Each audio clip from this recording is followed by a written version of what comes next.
Assalamualaikum warahmatullahi wabarakatuh. Halo semuanya, jumpa lagi dengan saya Chow Sing Sing, kurator dari podcast Horror Night Story. Halo, apa kabar semuanya? Semoga kalian semua baik-baik saja ya. Dan seperti biasanya pada siang hari ini saya kembali dan akan menghadirkan sebuah kisah mistis untuk kalian semua. Kisah mistis kali ini saya datangkan dari treat horornya. Ya, lanjutan dari kemarin ya. Treat horornya arah lain yang tentang makam leluhur. Oke, daripada kita berlama-lama, mari kita simak ceritanya. Di sini aku melihat Pak Jito berkomat kamit seakan membaca mantra dengan tangan yang membawa pedang dan bersiap untuk menyembelih ayam itu. Tak berselang lama, akhirnya Pak Jito benar-benar sudah memotong ayam itu. Eh, teriakku. Percikan darah ayam itu terarah mengenai wajah dan bajuku. Dalam sekejap, ayam itu diarahkan ke menyam yang berasap itu, membuat seketika aroma asapnya tercium bau anyir. Setelahnya ayam itu diambil alih oleh Pak Jito. Aku dibuatnya sedikit lebih tercengang saat beliau mengangkat ayam itu. Lalu dalam keadaan berdiri, Pak Jito membuka mulutnya lebar-lebar untuk mengambil sisa tetesan darah dari leher ayam itu. Seketika itu aku mual dan memuntahkan seluruh isi di dalam perutku. Tidak berhenti sampai di sini. Di sekeliling Pak Jito, satu persatu sosok pocong, genderuwo, anak kecil dengan wajah terbalik, hingga tiga sosok perempuan bergaun putih seakan ikut menikmati tetesan darah itu.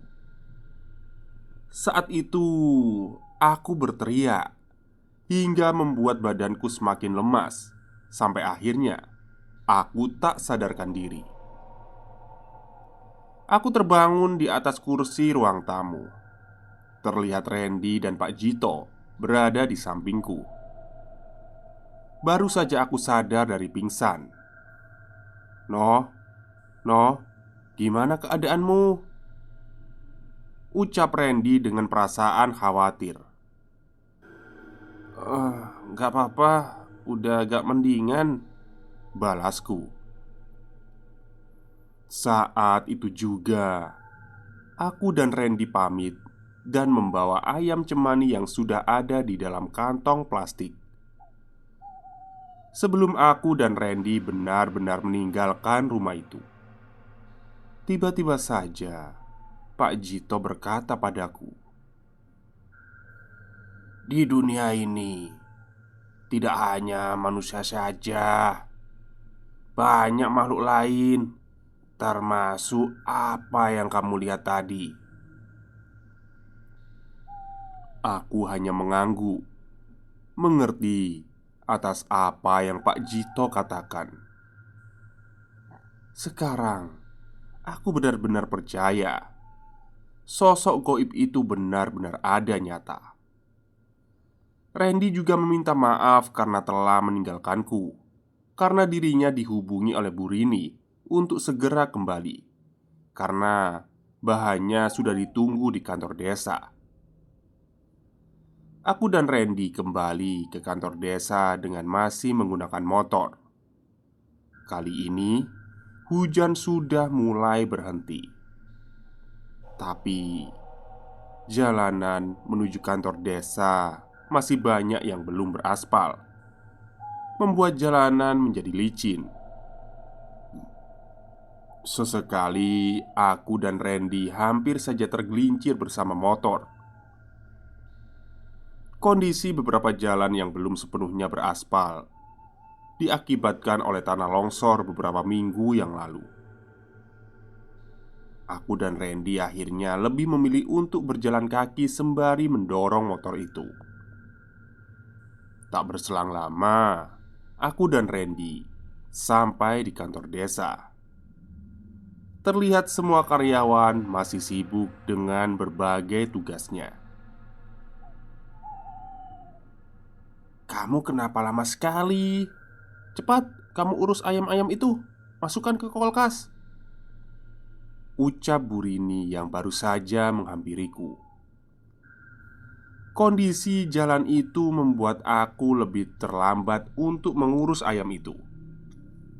Takutnya ayam itu akan menjadi bangkai jika sudah lama di suhu luar. Saat itu juga aku membawa ayam cemani itu ke ruang dapur. Ayam cemani itu sudah terlihat bersih, dan saat sebelum aku akan memotongnya, mata ayam yang tak bernyawa itu seketika matanya melotot berwarna merah dengan meneteskan darah segar dari sela-sela bola matanya. Aku yang melihat itu terkejut.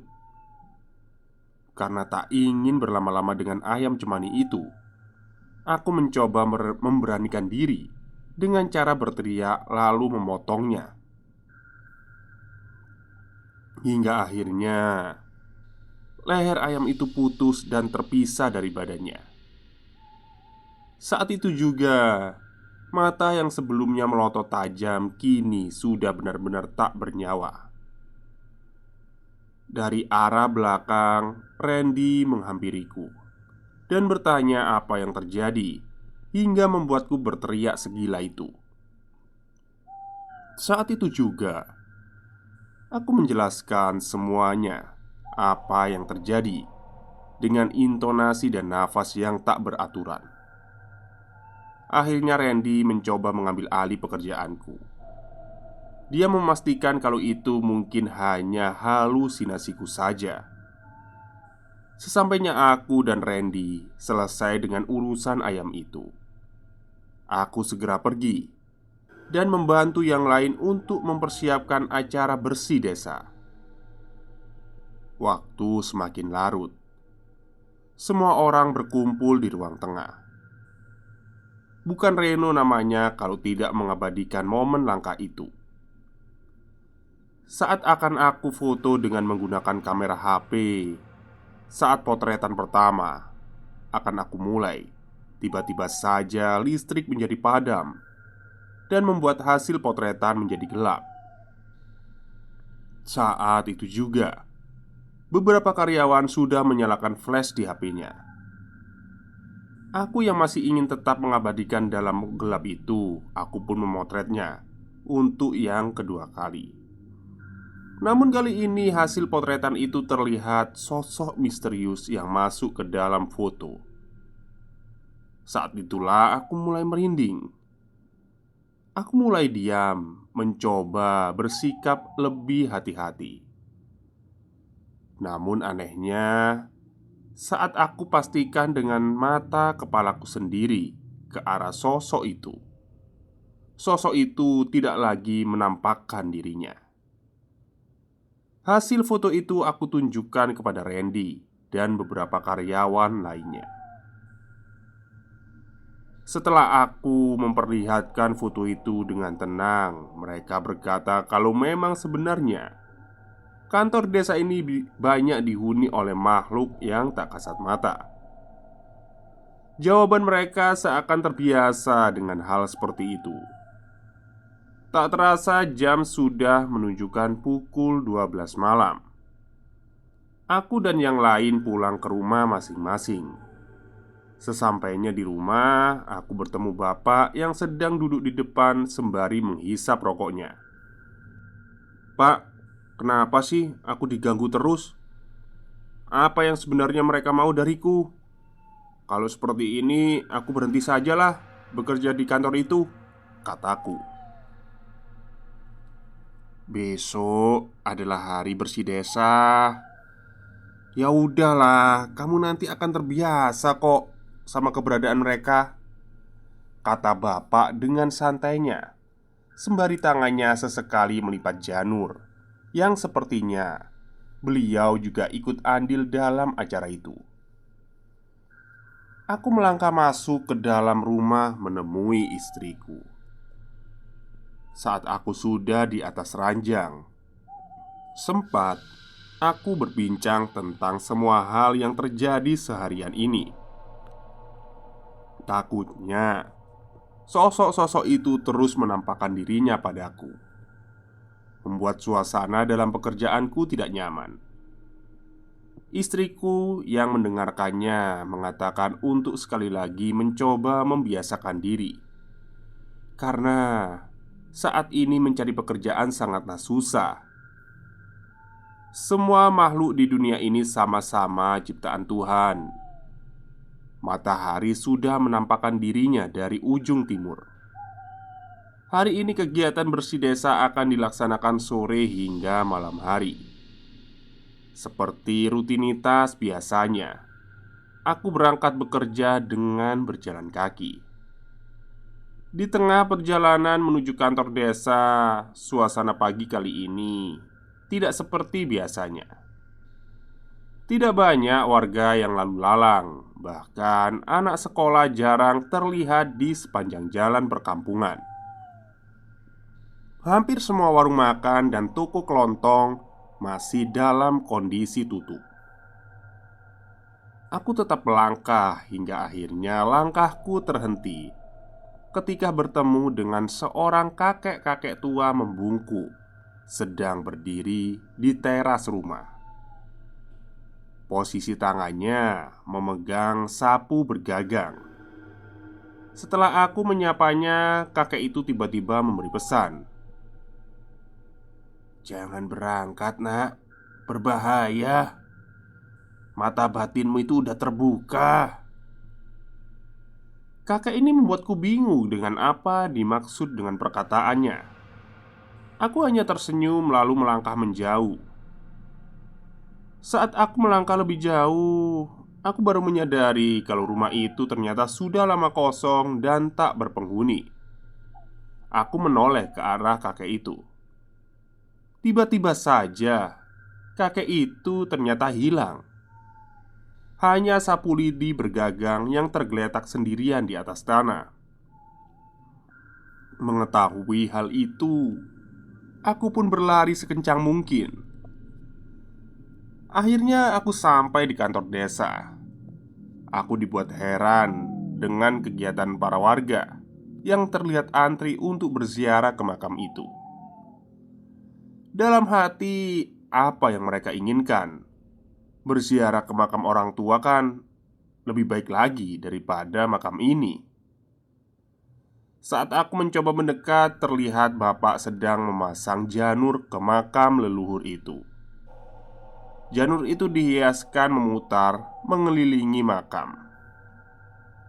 "Pak, kenapa makamnya dihias seperti ini?"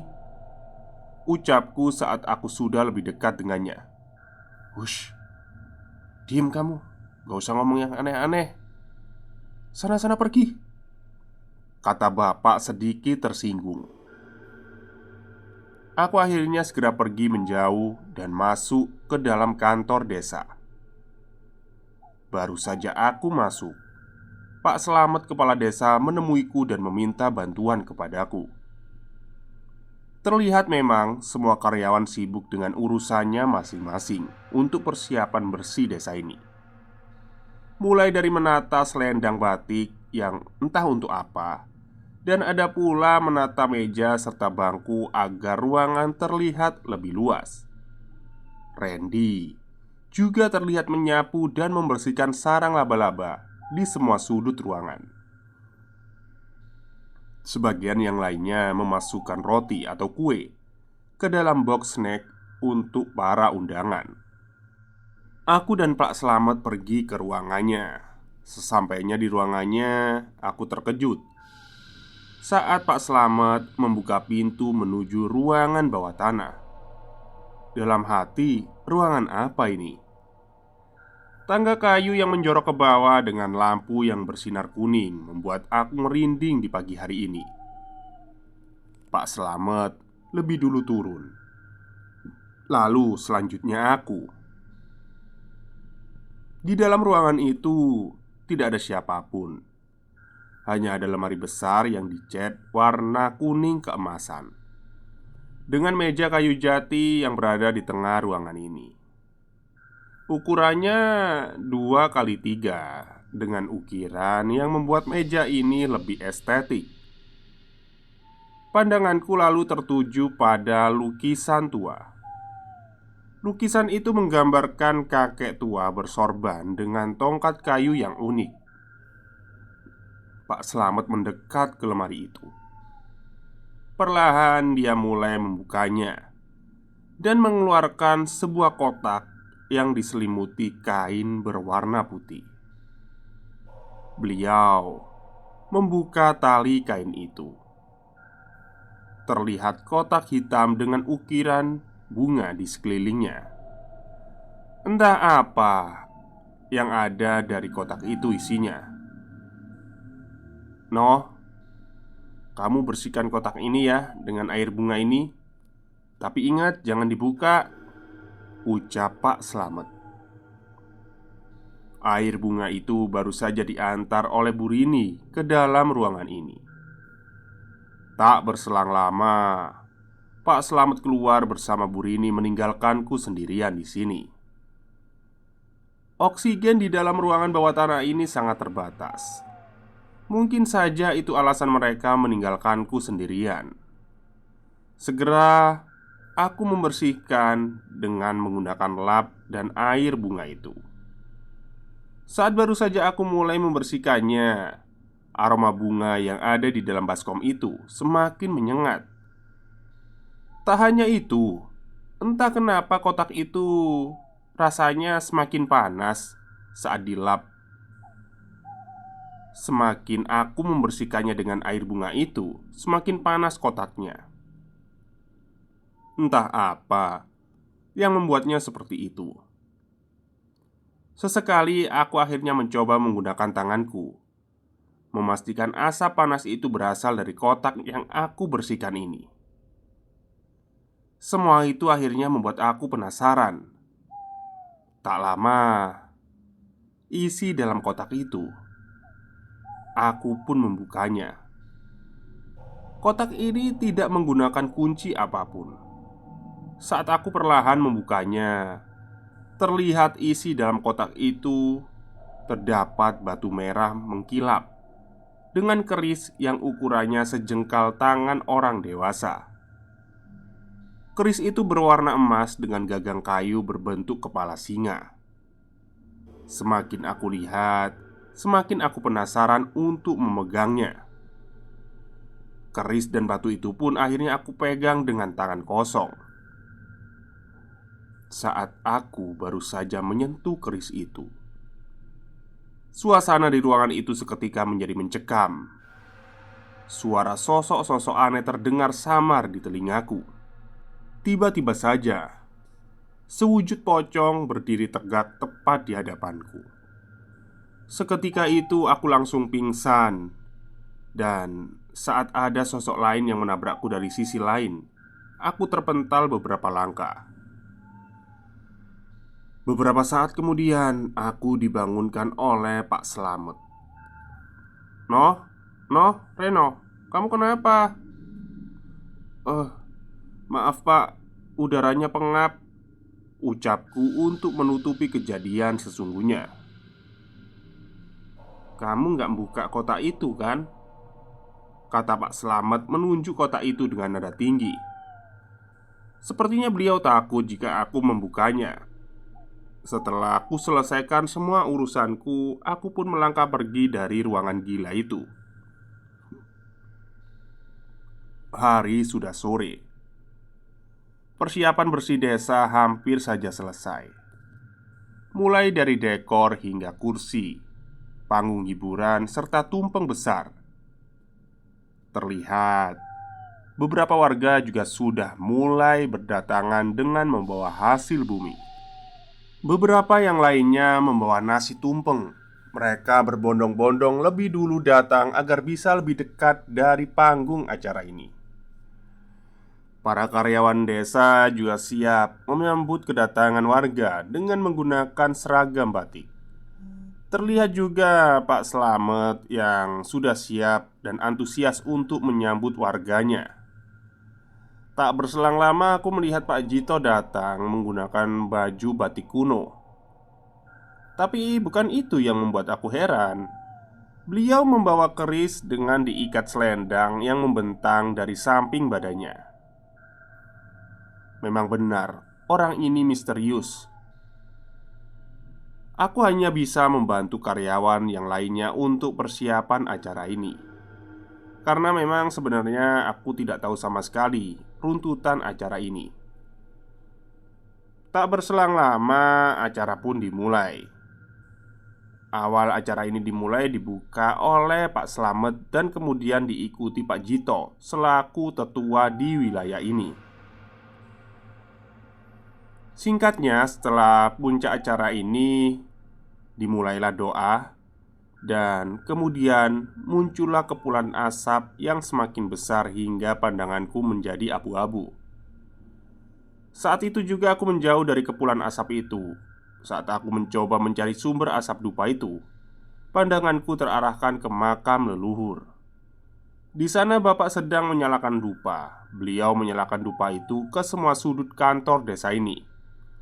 Bahkan dupa itu ditempatkan di bawah panggung dengan sesajen yang entah dari mana beliau dapatkan. Tak tanggung-tanggung, dupa dinyalakan dengan sangat banyak.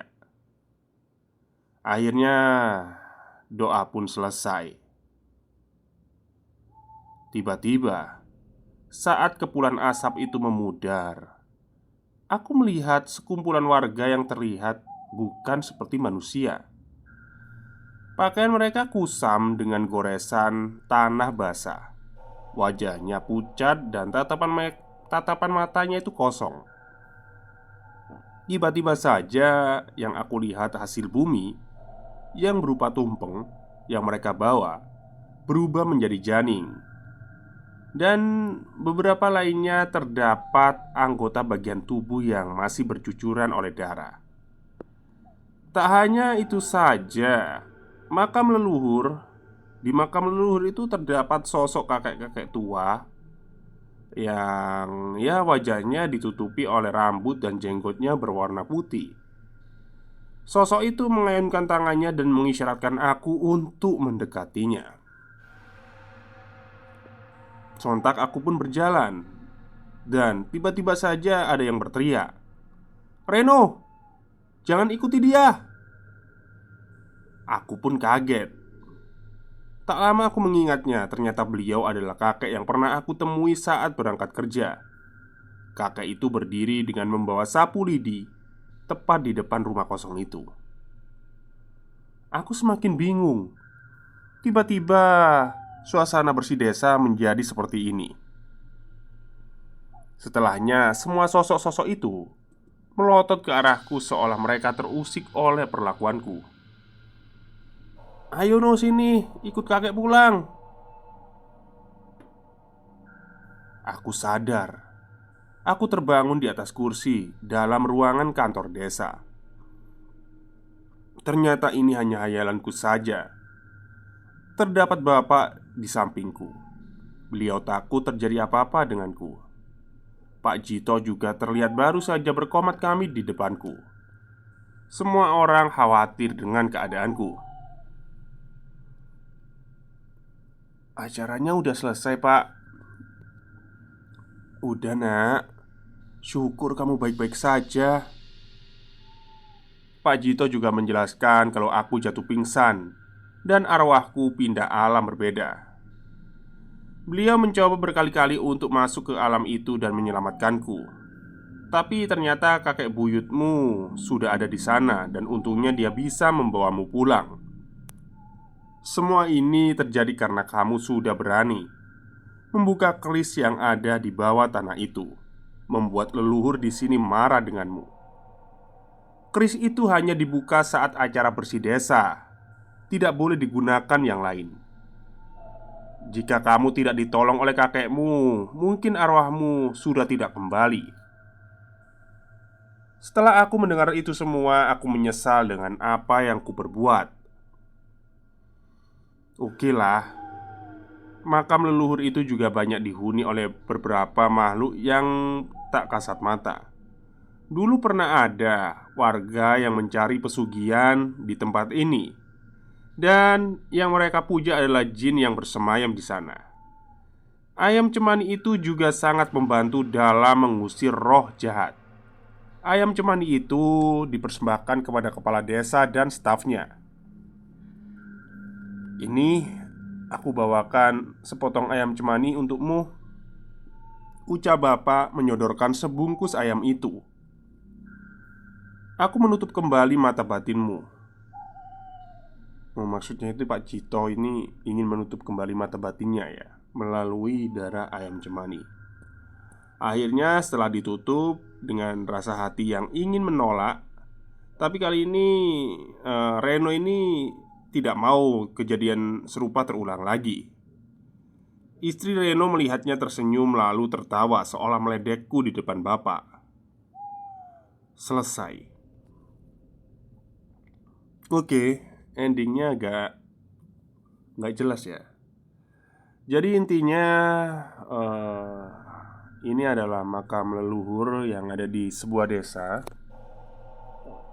Saya nggak tahu leluhurnya itu jahat atau gimana ya. Tapi memang makam kalau di tempat saya itu namanya itu Sing Sing Babat Alas. Mungkin itu makam orang yang tertua di situ ya, yang membuka jalan desa itu. Kalau di Jawa Timur itu istilahnya Sing Babat Alas itu. Karena di desa saya juga ada gitu kan. Di tempat lain juga pasti ada lah. Tapi biasanya itu nggak semua orang sih.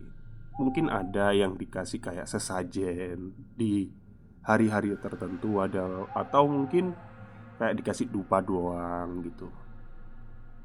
Oke, mungkin itu saja cerita pada siang hari ini. Semoga kalian semua terhibur. Wassalamualaikum warahmatullahi wabarakatuh.